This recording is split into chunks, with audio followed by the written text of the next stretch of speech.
Feliz sábado! Olha para quem está do seu lado, por favor, e diga assim: Deus te abençoe. Abençoe o irmão que está do seu lado, por favor. Diga: Deus lhe abençoe.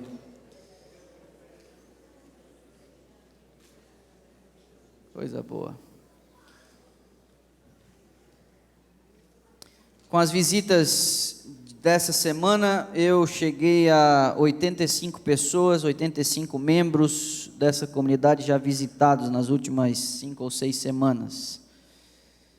Se você ainda não recebeu uma visita do pastor, saiba, eu sou um pouco insistente nisso, e você pode trocar uma ideia com a Gisele ao final aqui do serviço dessa manhã.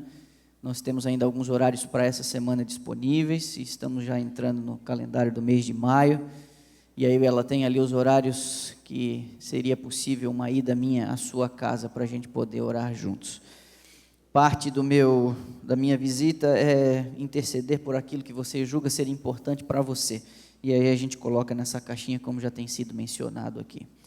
Eu tenho a impressão que estou aí a 1/3, mais ou menos, ou um pouco mais de 1/3, quem sabe 40% da minha meta já alcançada, que é visitar todo mundo antes do feriado de 4 de julho. Eu ainda pretendo concluir isso um pouco antes. Esse, como você pode já perceber no ambiente de hoje, é um final de semana especial. Os nossos olhos se voltam para a Páscoa e o seu verdadeiro significado. Eu queria muito agradecer os envolvidos que com muito capricho acabam sacrificando parte do seu tempo e dos seus recursos para que a igreja possa ter um ambiente ainda mais apropriado para a nossa reflexão. Agradeço o pessoal que nos ajuda com a decoração, o corpo do diaconato que com muito capricho está nos ajudando com a ceia que vamos ter ainda hoje, música com os arranjos, os ensaios e os esforços para o programa de amanhã. Isso tudo é a soma dos talentos e das habilidades que são utilizadas para o avanço do reino de Deus, e nós temos o nosso coração agradecido por isso. Eu queria antecipar a você aqui o que vai acontecer hoje. Nós temos programado uma Santa Ceia para a tarde de hoje, e a primeira parte da Santa Ceia vai se dar ao final do serviço dessa manhã, ao final do sermão. Ao sairmos daqui, temos já o ginásio preparado, adaptado, para a gente participar da cerimônia da humildade, a cerimônia do lava-pés, porque ela é introdutória, ela é pré-requisito para os emblemas que iremos tomar parte hoje às 5 da tarde. Fá, você está aí em cima, a luz está bem aqui no meu olho, eu não consigo ver. Você está aí em cima ainda? Tá. Você tem condições de estar no boletim, de projetar para a gente o endereço do Victoria Park, só para que fique aqui algum instante ainda na tela, para que um ou outro, quem sabe, não tenha recebido o boletim e queira e precise do endereço. Esse é o endereço. Nós vamos começar pontualmente às 5, mas a igreja fez uma reserva da área. A partir das 2 horas já está disponível um quiosque para a igreja e uma área que dá para frente do lago, onde nós vamos celebrar a Santa Ceia.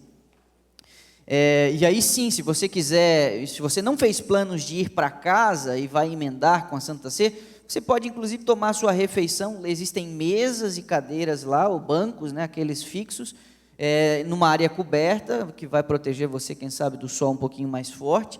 E há ali espaço para as crianças poderem ficar e sendo supervisionadas por vocês. Você pode já, ao final aqui do lava-pés, quem sabe, se trouxe a sua refeição, o seu almoço, você pode almoçar lá mesmo. A partir das 2 horas, a área está reservada para a gente. O nosso pessoal aqui da logística também vai estar indo para lá, mais ou menos por esse horário, para já ir montar lá tudo.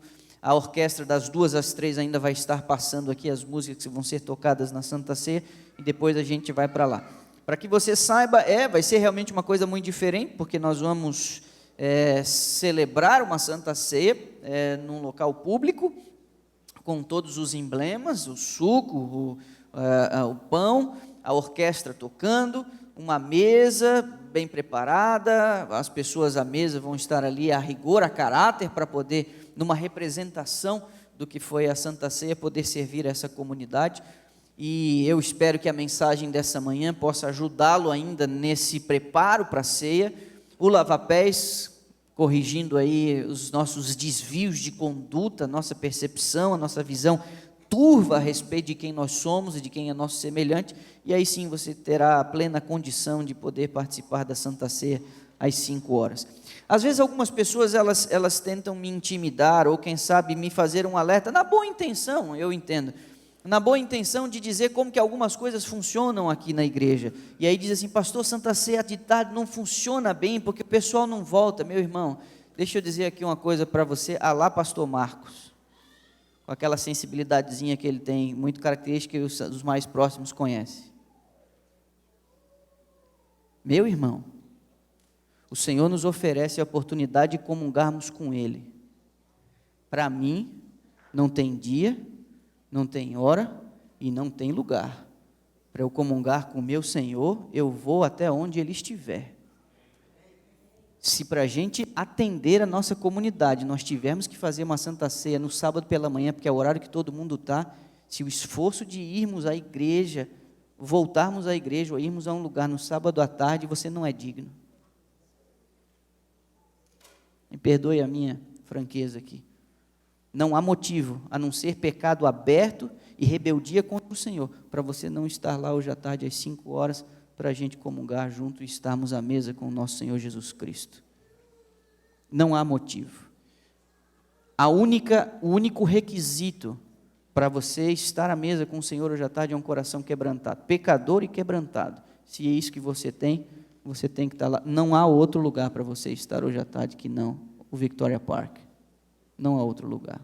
Com toda a franqueza do seu pastor. Êxodo capítulo 12, por favor, abra a sua Bíblia lá. Enquanto você encontra o texto, eu queria dizer a você que a ceia de hoje à tarde é apenas um dos elementos desse final de semana de celebração da Páscoa. O outro vai ser amanhã, às 6 da tarde, aqui num musical especial. Olha, eu vou dizer a você, temos condições amanhã de especialmente através da música, de recebermos mensagens muito especiais, e como de costume, nós vamos ter ali um coffee break, nós vamos ter um momento ali de confraternização depois do nosso programa, preparado também com muito capricho, com muito cuidado, mas amanhã vamos começar aqui também pontualmente às 6 horas da tarde, no musical especial de Páscoa. Êxodo, capítulo 12, é o texto de onde vamos partir essa manhã.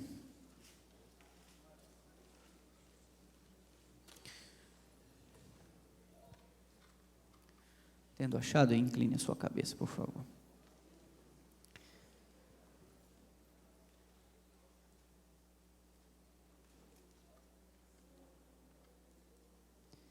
Amantíssimo Deus e Pai Celestial, temos o nosso coração quebrantado diante do Senhor nesse momento, constrangido por Teu amor, pela oferta de salvação. Nossa alma transborda de constrangimento por nossos muitos pecados, mas se enche também de esperança por Tuas muitas misericórdias. O Senhor ofereceu a salvação a seres imperfeitos e não merecedores, somos nós. Não há nada que nos recomende ao Senhor nesse momento. Temos pecado, em pecado fomos concebidos, e não fosse Jesus Cristo estaríamos eternamente perdidos. E neste final de semana, Pai, queremos tributar ao Senhor louvores e glória por tudo que o Senhor é e por tudo que o Senhor tem feito na nossa vida.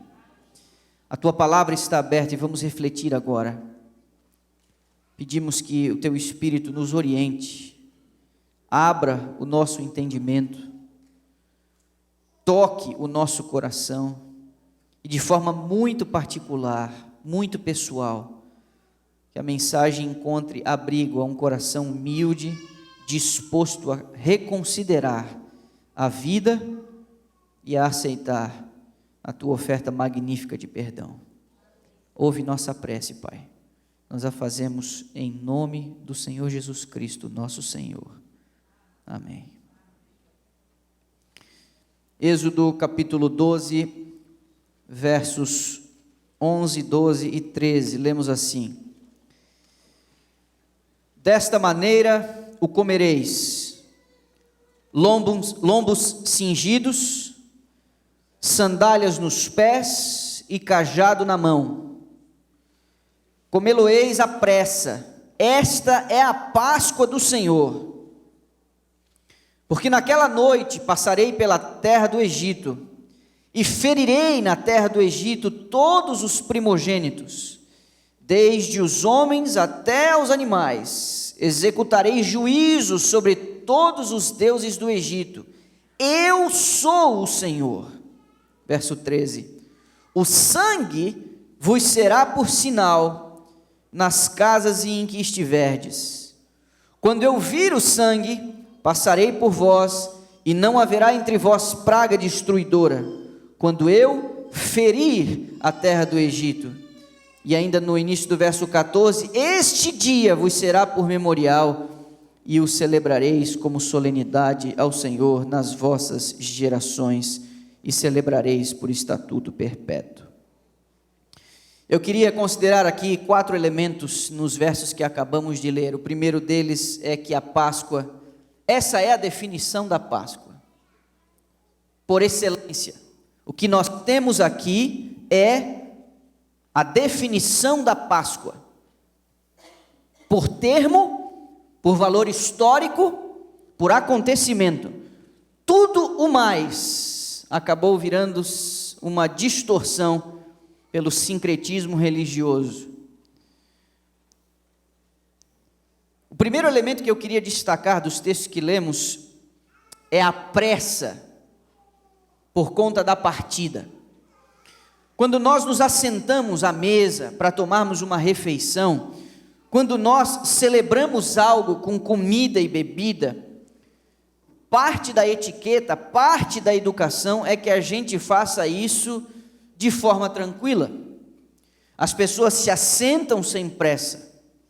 E a etiqueta e o aprimoramento dela ainda fez com que algumas frescuras fossem incorporadas às refeições, a depender. Eu vou trocar de microfone aqui.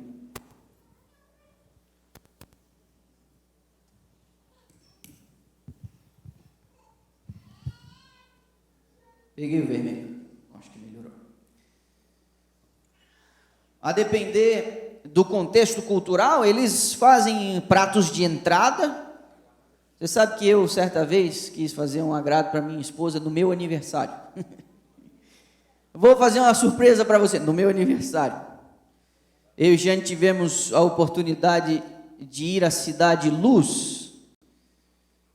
E essa semana sofreu um golpe duro em termos de patrimônio. Fomos a Paris. E eu, com alguma antecedência, isso foi há alguns anos atrás, eu com alguma antecedência e com alguma economia, vendendo um dos rins, porque eu tenho 2 e não preciso usar os 2, eu fiz uma reserva num restaurante na Torre Eiffel,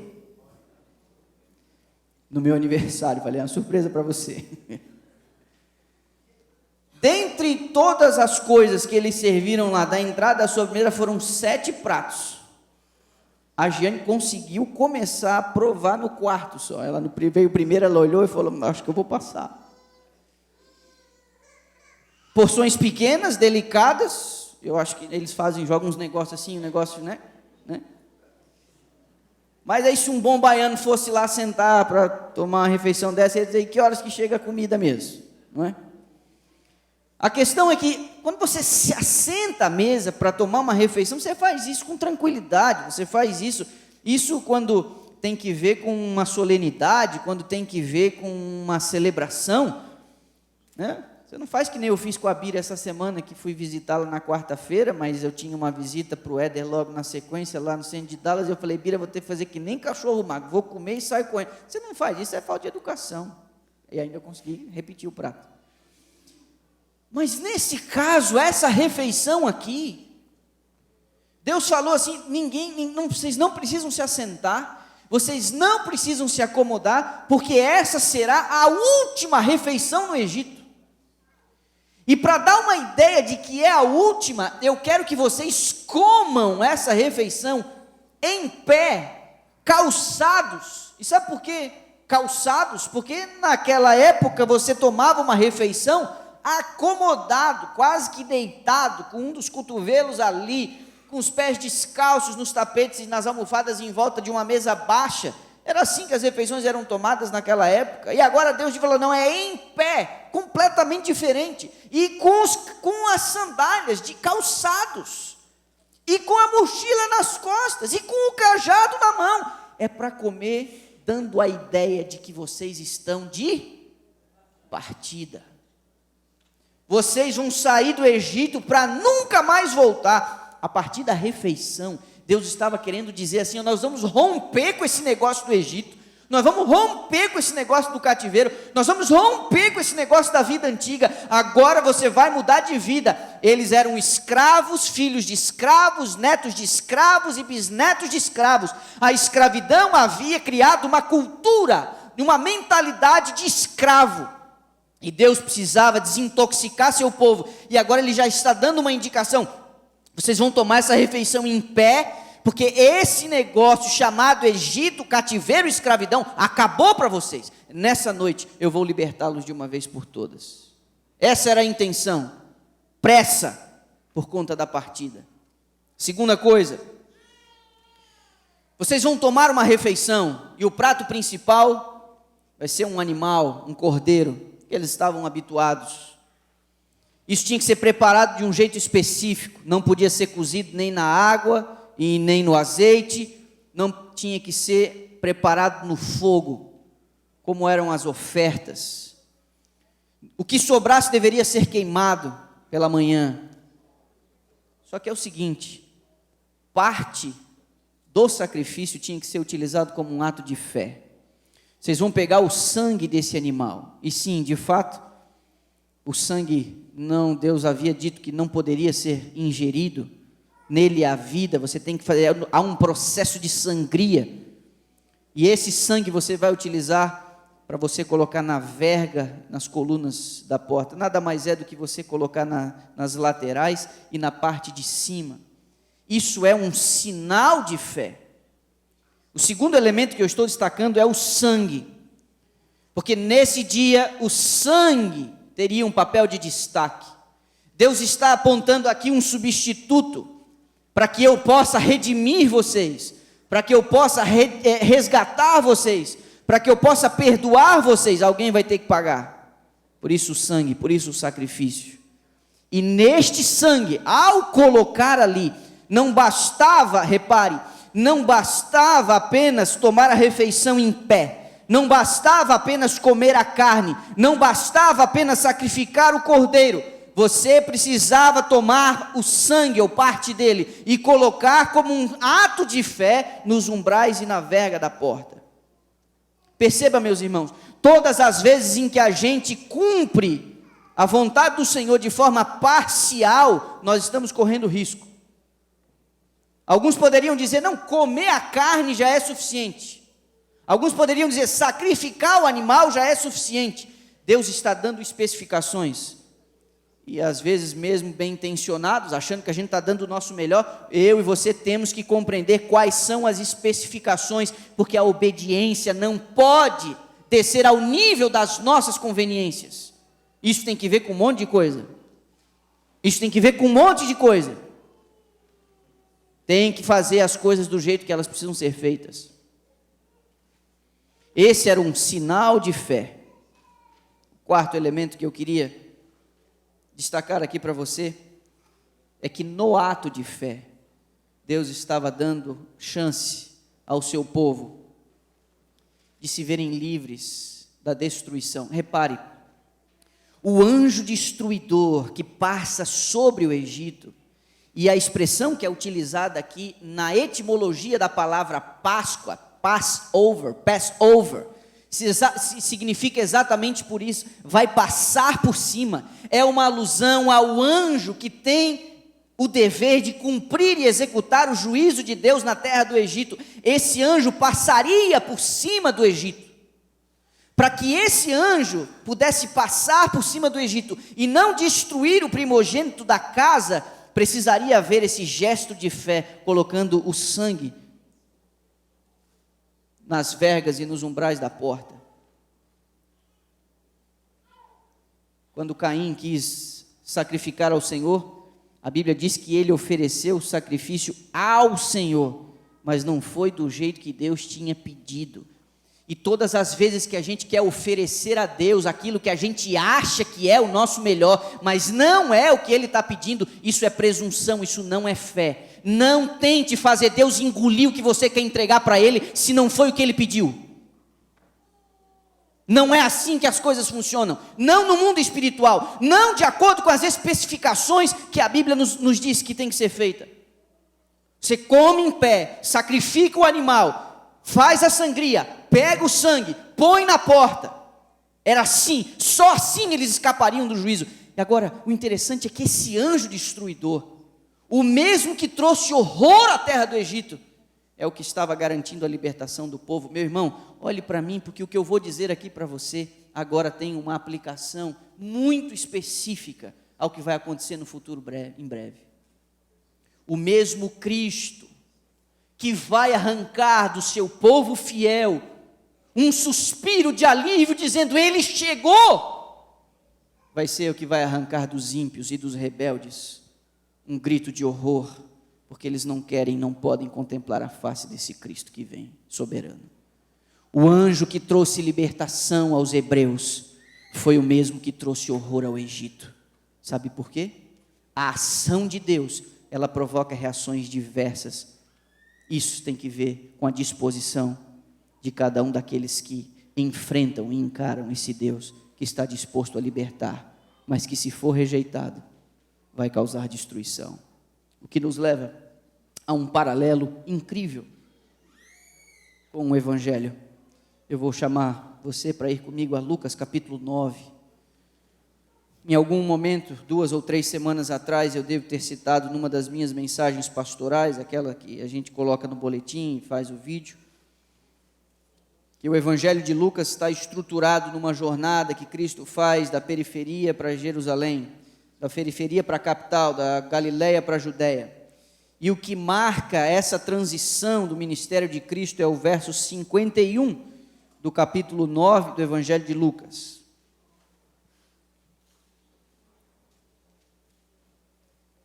E aqui nós temos um paralelo implícito com o que lemos em Êxodo capítulo 12. Lemos assim, Lucas capítulo 9, verso 51. E aconteceu que, ao se completarem os dias em que devia ele ser assunto ao céu, manifestou no semblante a intrépida resolução de ir para Jerusalém. Há algo aqui que na nossa tradução a gente não consegue pegar. Existe uma expressão usada por Lucas. Lucas, quem sabe seja um dos mais eruditos, um dos mais refinados escritores do Novo Testamento. E eu não acho que foi por acaso que ele escolheu a palavra que ele usou aqui no verso 51. Existe no equivalente grego para o hebraico a palavra êxodo, no verso 51 aqui de Lucas capítulo 9. Jesus está dizendo aqui que ele vira sua face para Jerusalém e resolutamente ele considera a sua partida para lá. Essa palavra partida é o equivalente, né, no hebraico para êxodo. E aqui nós temos o primeiro paralelo com Êxodo capítulo 12.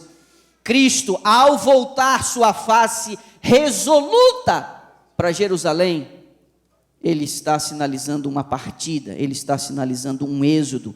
Foi exatamente isso que aconteceu. No gesto de comerem em pé, eles estavam indicando que estavam de partida, e Cristo agora em algum momento volta a sua face para Jerusalém, e agora ele está indicando, na intenção de ir para Jerusalém, ele está indicando a sua partida, o seu próprio êxodo, em direção ao cumprimento do seu dever. E o cumprimento do seu dever nos leva ao segundo paralelo. Jerusalém para Jesus significava sangue.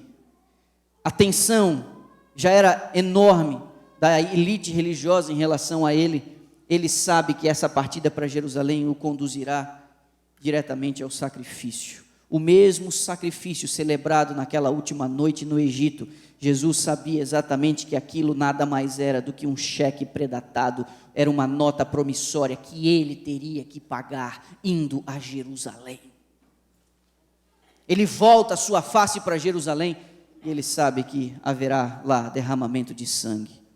Ele sabe que este gesto de renúncia, de entrega, de sacrifício, despertaria a fé de milhares. Nas palavras de Isaías, no capítulo 53, ele veria o resultado do seu trabalho e ficaria satisfeito. Pois bem, o gesto daquele povo em colocar o sangue nos umbrais da porta, encontraria o seu paralelo no sangue derramado de Cristo, na cruz do Calvário, e eu e você, o aceitando como a nossa oferta substituta, o nosso Redentor, o Salvador do mundo, aquele que suportou a ira de Deus, como consideramos aqui no sábado passado, neste ato de dizer assim, eu aceito Jesus Cristo como meu Salvador, você está simbolicamente colocando nas vergas e nos umbrais do seu coração a marca do libertador. É porque ele partiu para Jerusalém que seu sangue foi derramado. Isso dá a chance de você agora ser marcado como propriedade de Cristo, para que você não sofra a destruição vindoura, porque ela será inevitável. Jesus sabia que despertaria a fé, assim como aquele sinal de fé manifestado pelos hebreus na última noite no Egito. Agora, meus irmãos, a morte de Cristo, ela não significa apenas libertação, mas também destruição. A morte de Cristo colocou toda a humanidade predestinada à salvação. O sangue derramado no madeiro naquela sexta-feira é suficiente para salvar toda a alma que já habitou ou habitará nesse planeta. Mas a rejeição desse sacrifício representa a destruição, tão certo quanto a aceitação representa a libertação. Eu posso estar aqui utilizando a mensagem mais redundante para uma audiência cristã. Eu posso estar aqui chovendo no molhado, dizendo praticamente o óbvio diante de você no final de semana de Páscoa. Mas aceitar Jesus Cristo como nosso Senhor e nosso Salvador, aceitar o sangue que foi derramado em nosso favor, nos coloca em reconciliação com Deus.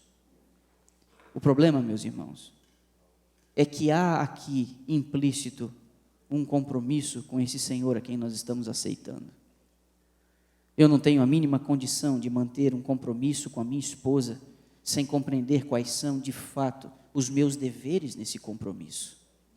Eu preciso compreender que há aqui, nesta aliança que eu firmei com a minha esposa, uma série de obrigações e deveres que eu não posso ignorar. O mesmo se dá em nossa relação com Cristo. Eu tenho dito nas visitas que tenho feito nas casas, e alguns de vocês vão recordar, eu disse isso no centro de sua sala. Vivemos num país essencialmente cristão, rodeado por uma cultura cristã, mas num cristianismo descompromissado, um cristianismo de conveniência. Eu aceito o que Jesus Cristo fez por mim, mas eu levo a minha vida de qualquer jeito e de qualquer maneira. Isso não é possível. E é por isso que naquela noite em que eles tomaram a refeição em pé, calçados, com a mala nas costas e com um cajado na mão, e partiram para nunca mais voltar, eles não entraram imediatamente em Canaã, porque havia um período de desintoxicação. Precisaria haver uma habilitação para entrar na terra prometida. O mesmo se dá comigo e com você. Não rejeite as lições do deserto. Não ignore que você precisa melhorar de vida. Não se satisfaça com as mudanças que você já conquistou até aqui, porque existem outras que o Senhor espera efetuar ainda em sua vida. Não olhe para cada percalço do seu caminho como sendo uma desgraça, porque são oportunidades para habilitar você para tomar posse da terra. É possível que eu esteja falando para uma audiência que há muito tempo já tem aceitado a Jesus Cristo como seu Salvador, mas tem recusado a se submeter às lições pelas quais nós temos que passar em nossa jornada para a terra prometida.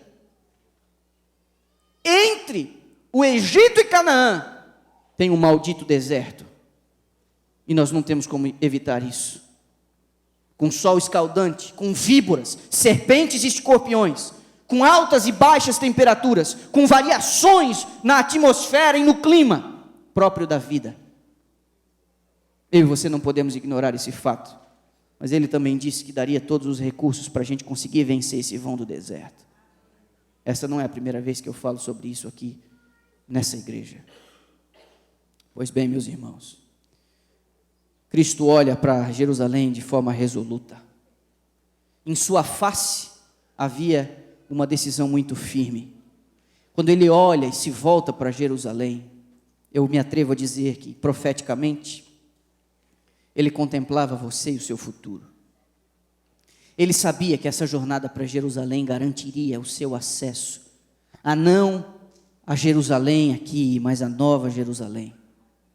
Ele sabia que sua partida para a capital, para enfrentar a traição e a rejeição dos homens, porque a Bíblia diz que ele veio para os seus e os seus não o receberam.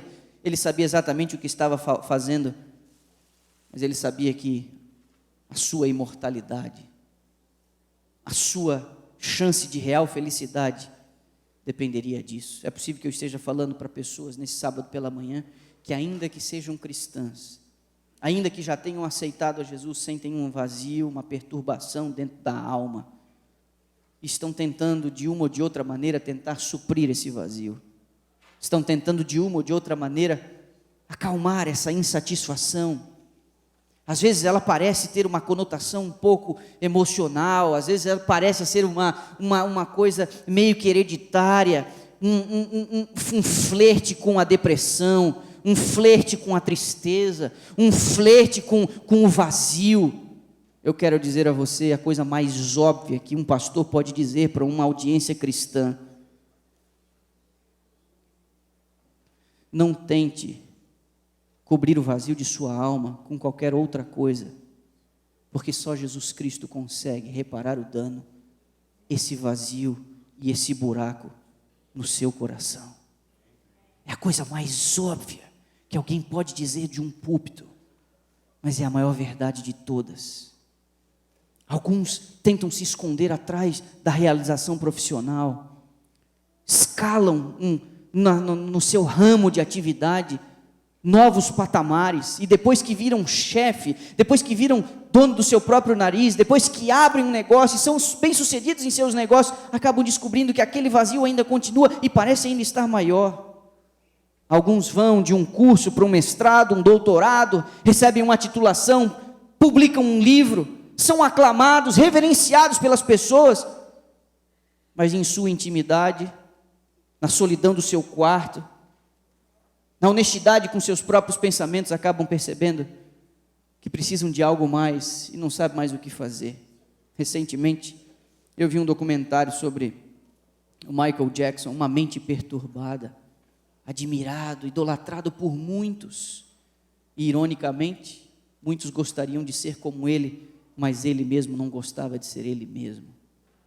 Nós temos um menu, uma oferta de um monte de modelos que o mundo do entretenimento nos apresenta como sendo coisa boa para a gente copiar, para a gente ser, para a gente imitar, ditando moda, ditando os padrões, mas pessoas que estão perturbadas, vazias, tentando aplacar essa dor, esse vazio, essa falta de propósito, essa falta de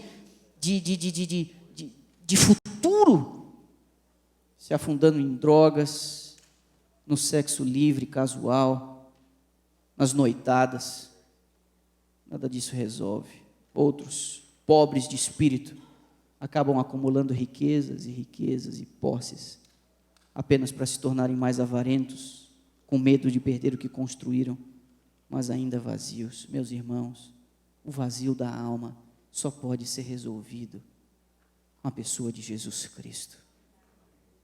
E como nós vivemos numa comunidade, como nós coexistimos, às vezes esse vazio nos torna pessoas amargas, inconvenientes. Às vezes a gente cria realidades paralelas. E a gente arrasta os amigos e as pessoas que nós amamos, e os nossos familiares, os colegas da igreja, outros de serviço, a gente arrasta para essa vida de amargura, cheia de desconformidade, irrazoável. Falta Jesus na vida da igreja. Essa é a maior ironia. Falta Jesus para os cristãos. Um cristianismo sem Cristo não passa de uma religião barata, de uma filosofia que apenas gera sentimento de culpa. Nós precisamos de Jesus.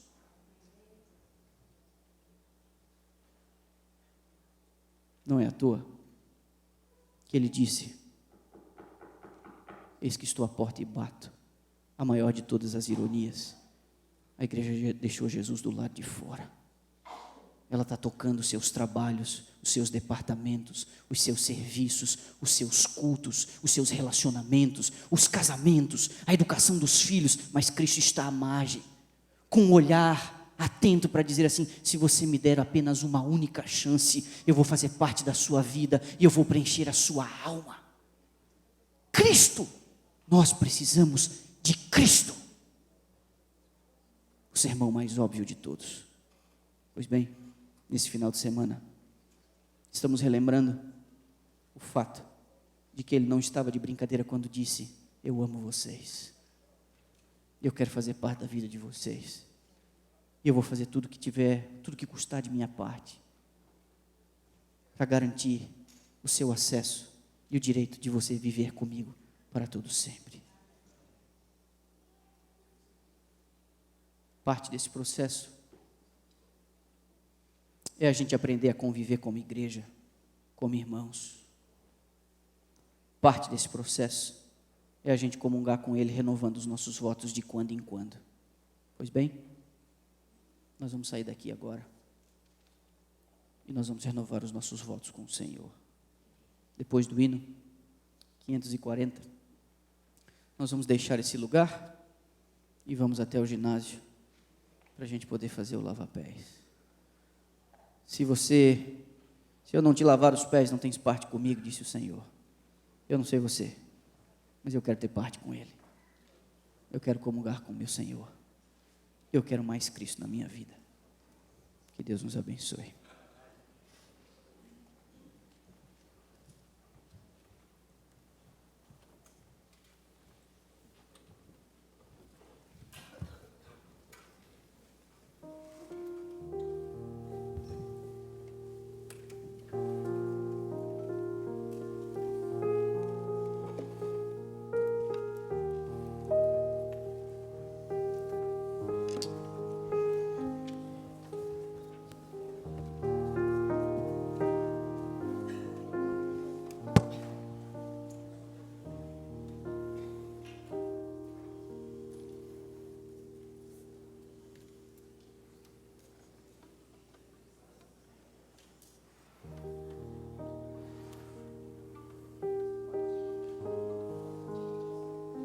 Nos colocar em pé.